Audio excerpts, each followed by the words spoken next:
दुनिया बहुत बड़ी है पर जिंदगी बहुत छोटी, इसलिए इधर उधर भटकने का विचार छोड़ दें। सब कुछ करने बैठ गए तो आप कुछ नहीं कर पाएंगे। अपने अंदर से जब आवाज़ आती है कि आप इसे नहीं कर सकते, तो एक बार उसको कर लीजिए। यकीन मानिए, आपको जिंदगी में ऐसी आवाज़ फिर कभी नहीं आएगी। सफलता के सफ़र में यदि उत्साह नहीं है तो आप असफलता से असफलता की ओर ही जा रहे हैं। लोगों के विचारों पर जीवन जीना बंद करो। अगर आप अपने खुद के विचारों पर चलने में असक्षम हैं तो आप कभी वह नहीं बन पाएंगे जो आप बनना चाहते हैं। जब एक दरवाज़ा बंद होता है तो दूसरा खुल जाता है। हम अक्सर बंद दरवाजे की तरफ इतना लंबा और दूर तक देखते हैं कि हमें दूसरा दरवाज़ा दिखाई ही नहीं देता जो हमारे लिए खोला गया है। कभी ये मत कहो कि तुम्हारे पास पर्याप्त समय नहीं है। हमें भी प्रतिदिन उतने ही घंटे मिलते हैं जितने एक सफल व्यक्ति को मिलते हैं। हम सबकी कमी हार मानने में स्थापित है। कामयाब होने का एक आसान तरीका ये है कि एक बार और प्रयास करें। भागती हुई दुनिया में यदि आप आगे नहीं बढ़ेंगे तो आप यहीं रुक जाएंगे। जिसको प्राप्त करना चाहते हो उसके पीछे आपको भागना होगा। अगर नहीं भागे तो वह कभी नहीं मिलेगा, और जो आपके पास है उस पर विश्वास करो। एक बात अपने अंदर बैठा लो, तुम्हारे अंदर कुछ ऐसा है जो किसी भी बाधा से बड़ा है। जिन चीज़ों को हमने पीछे छोड़ दिया उसका पछतावा मत कीजिए, उससे बेहतर चीज़ें आगे है। एक पुस्तक पर फर्क नहीं पड़ता कि किसी ने उसे पढ़ा या नहीं पढ़ा, लेकिन उस व्यक्ति पर जरूर फर्क पड़ता है जिसने उस पुस्तक को पढ़ा। आपके जीवन में भी अध्यापक दरवाज़ा खोल सकता है, लेकिन उसमें प्रवेश आपको ही करना होगा। संसार में जब भी प्रेम की बात आती है तो हमारे मन में एक नायक और नायिका का चित्र सामने आता है। क्यों? आपके साथ भी ऐसा ही होता है ना? क्या प्रेम केवल नायक और नायिका के आकर्षण का केंद्र है? नहीं। प्रेम तो परिवार से हो सकता है, माता पिता भाई बहन से हो सकता है, सखा मित्रों से भी हो सकता है, देश और जन्मभूमि के लिए भी हो सकता है, मानवता के लिए भी हो सकता है।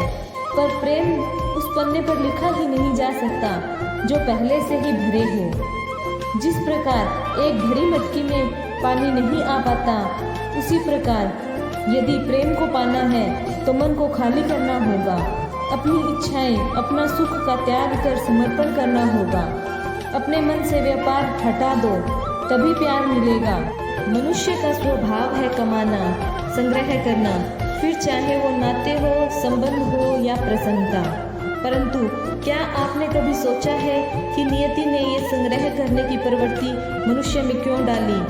एक बीज से पौधा पनपता है, उसके बीजन से फल संग्रहण होता है। क्यों? इसलिए कि वृक्ष स्वयं उसे खा सके? नहीं, इसलिए ताकि वो भूखे जीवों में बांट सके। अब आप पूछेंगे इसमें वृक्ष क्या क्या लाभ है? क्योंकि जो बांटता है वो मिटता नहीं। जो जीव फल खाते हैं वो इसके बीज वातावरण में बिखेर देते हैं, जिससे नए वृक्ष जन्म लेते हैं, और नए वृक्ष, उसका गुण, जाति, उसका मिठास अमर हो जाता है। इसलिए स्मरण रखिएगा, अमीर होने के लिए एक एक क्षण संग्रह करना पड़ता है, लेकिन अमर होने के लिए एक एक कण बांटना पड़ता है। मन बड़ी ही विचित्र कृति है। संसार के किस अंग में बसता है कोई नहीं जानता, किंतु संपूर्ण शरीर इस मन की इच्छा को साकार करने के लिए प्रयास करते हैं। यदि मन कुछ करे तो व्यक्ति उसको पूरा करने का माध्यम ढूंढता रहता है। अब मन यदि किसी को शत्रु समझ ले तो वो व्यक्ति उसे नष्ट करने का हर संभव प्रयास करता है। यदि मन किसी से प्रेम करे तो उसकी प्रसन्नता के लिए हर सीमा लांघने का प्रयास करता है। जीवन सुखद हो इसके लिए आवश्यक है मन खाली हो। बांसुरी देखी होगी आपने, इसके भीतर कुछ नहीं है, ना राग ना द्वेष, तब भी तार छेड़ने पर स्वर निकलता है। इसी प्रकार मन को भी भावनाओं से मुक्त रखना आवश्यक है। स्मरण रखिए, मन में सब कुछ भर के जिएंगे तो मन भर के नहीं जी पाएंगे। एक पिता के लिए उसकी संतान उसका गर्व है, उसका अहंकार है। संतान के लिए उसके पिता उसका आदर्श, उसका उसकी प्रेरणा है। बिना कहे पिता संतान की हर बात समझ जाता है और उसे पूरी करने की चेष्टा करता है। दूसरी ओर संतान सदैव प्रयास करता है कि वो अपने माता पिता को गर्वित कर पाए, किंतु ये बंधन एक स्थान पर आकर टूट जाता है, तब जब संतान अपनी इच्छा से जीवन साथी चुनना चाहती है। क्यों? कारण है संवाद की कला। जब बात आती है संतान के विवाह की, तो माता पिता सोचते हैं कि इसमें संतान से क्या पूछना, हम उसके लिए कुछ अनुचित तो चाहेंगे नहीं, और संतान को मानना है कि वो उसका अधिकार है। दोनों आपस में दुखी रहते हैं, पर इस बात पर कोई बात नहीं करता। होना ये चाहिए कि माता पिता को उसी स्नेह के साथ संतान की इच्छा समझनी चाहिए और संतान को उसी विश्वास के साथ माता पिता को विश्वास में लेना चाहिए। एक बार संवाद करके देखें, वर्तमान और भविष्य दोनों ठीक हो जाएंगे। हम में से ऐसा कोई नहीं होगा जिसने वृक्षों को नहीं देखा, वृक्षों पर पक्षियों को नहीं देखा हो, इनके घोंसलों को नहीं देखा हो। इन पक्षियों को अपने छोटे छोटे बच्चों को भोजन कराते आपने देखा होगा। संसार का सबसे ममत्व भरा दृश्य होता है। चिड़िया दूर से अपनी चोंच में दाना भरकर लाती है, स्वयं भोजन करने में असक्षम संतान की चोंच में दाना डालती है, स्वयं भूखी रहकर निस्वार्थ। और जब संतान के पंख निकल आते हैं तो उसे उड़ना सिखाती है और फिर उसे स्वतंत्र कर देती है अपना जीवन जीने के लिए, इस आकाश में उड़ान भरने के लिए। हम मनुष्य क्या करते हैं? जिस संतान को हम पक्षी की भांति पालते हैं, उसके पंख निकलते ही हम उसको बांध देते हैं, ये सोचकर कि कहीं वो उड़कर हमसे दूर ना चली जाए। ऐसा नहीं है कि माता पिता को संतान से प्रेम नहीं, अवश्य है, किंतु इस प्रेम पर मोह भारी पड़ जाता है, जो स्वयं अपने और संतान के भविष्य के बीच बाधा बन जाता है। हम ये भूल जाते हैं कि हम केवल जन्मदाता है, भाग्य विधाता नहीं। जब प्रेम में मोह आ जाए तो वो प्रेम नहीं, स्वार्थ बन जाता है। इसलिए प्रेम को पास रखिए, मोह को दूर, क्योंकि जिससे प्रेम करते हैं उसका विकास ना रोका करे।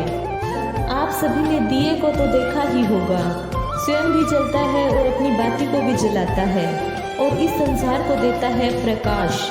अंधकार में फंसे व्यक्ति को देता है आशा की नई किरण, किंतु ये कभी नहीं सोचता कि वो माटी कैसी होगी जिसने इसको बनाया होगा, वो कुम्हार कैसा होगा जिसने इसको आकार दिया।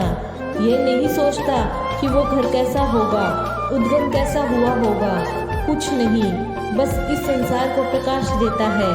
कदाचित इस कारण ही इस दिए को इतना आदर दिया जाता है। ये किसी अपना या किसी और का घर देखकर नहीं जलता, ये जलता है केवल अंधकार से लड़ने के लिए।